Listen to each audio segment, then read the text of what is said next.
আল্লাহ মালাকুল মাউত কে বলবেন, মালাকুল মাউত কি অবস্থা? বলবে সব শেষ। মাইয়াব্বা, কে বাকি? মালাকুল মাউত বলবে জিনেরা বাকি, যাদেরকে দেখা যায় না। আল্লাহ বলবেন জিনদেরকেও শেষ করে ফেলো, রুহু কবজ করো। মালাকুল মাউত আজরাইল জিনদের রুহু কবজ করবে। আল্লাহ এবার জিজ্ঞেস করবে, ইয়া মালাকাল মাউত আখবিরনি মাইয়াব্বা, এবার বলো আর কে বাকি? মালাকুল মাউত বলবে, আল্লাহ মানুষগুলো সব শেষ, জিনগুলাও শেষ, এবার বাকি ইবলিস শয়তান। কে বাকি? ইবলিসরেও শেষ করো, ইবলিসও শেষ।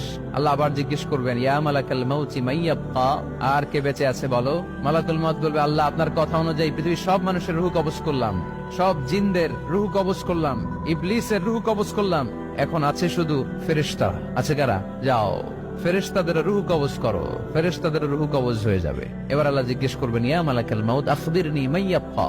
মালাকুল মাউত বলবে, আল্লাহ আপনার কথা মতো ধরে ধরে সব শেষ, ফেরেশতাও শেষ, 4 জন ছাড়া। কয়জন ছাড়া? জোরে বলেন, কয়জন ছাড়া? ইসরাফিল, জিব্রাইল, মিকাইল, আজরাইল। আল্লাহ এই 4 জন আমরা বাকি। আল্লাহ বলবে, যাও ইযহাব ইনতালিক ইলা জিবরিল ওয়াকবাদ রূহা, জিব্রাইলের রুহু কবজ করো। ইযহাব ইলা ইসরাফিল ওয়াকবাদ রূহা, ইসরাফিলের রুহু কবজ করো। ইযহাব ইলা মিকাইল ওয়াকবাদ রূহা, রুহু কবজ করো। ওই 3 ফেরেশতাও শেষ। এবার আল্লাহ তাআলা জিজ্ঞেস করবেন, ইয়া মালাকাল মাউত আখবিরনি মাইয়াব্বা, হে মালাকুল মাউত আর কে বাকি আছে বলো? মালাকুল মাউত বলবে, আল্লাহ আপনার কথা মতো মানুষগুলো শেষ, জিনগুলো শেষ, ইবলিস শেষ, আমার বাকি 3 ভাই ইসরাফিল, মিকাইল, জিব্রাইলও শেষ, শুধু আমি, শুধু আমি। আল্লাহ বলবেন, কেউ নাই? মালাকুল মাউত বলবে, না আল্লাহ কেউ নাই।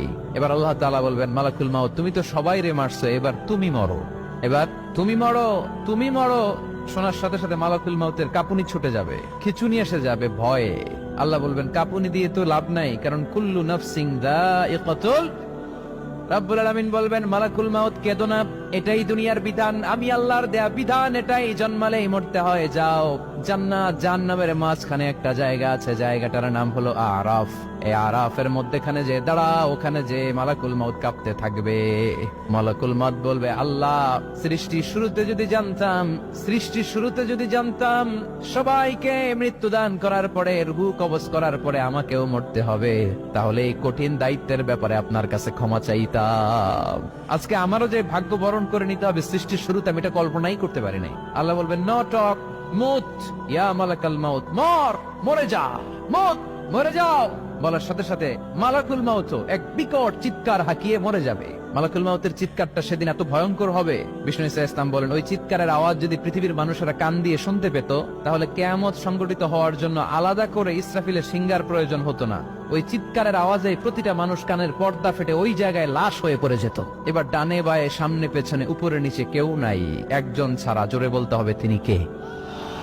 আল্লাহ তখন পৃথিবীকে একটা ডাক দিবেন, বলবেন, ইয়া দুনিয়া আইনা আনহারুকি, এই পৃথিবী তোর নদীগুলো কোথায়? ইয়া দুনিয়া আইনা আশজারুকি, এই পৃথিবী তোর গাছগুলো কোথায়? বটতলা। ইয়া দুনিয়া আইনাল জিবাল, তোর বড় বড় মাউন্ট এভারেস্ট পাহাড়, আলাস্কা পর্বতমালা, আলপস পর্বতমালা, এগুলো কোথায়? তুর পাহাড় আজকে কোথায়? ইয়া দুনিয়া আইনাল মুলুক, রাজা বাদশারা কোথায়, যারা ক্ষমতার দাপটে পা জমিনে ফেলতে চাইতো না? আইনাল জাবাবেরা, অত্যাচারী স্বৈরা শাসকগুলো আজকে কোথায়? কোথায় আজকে? কোন আওয়াজ নাই।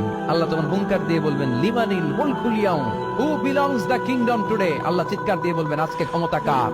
আওয়াজ করে বলেন, সেদিন ক্ষমতা কার?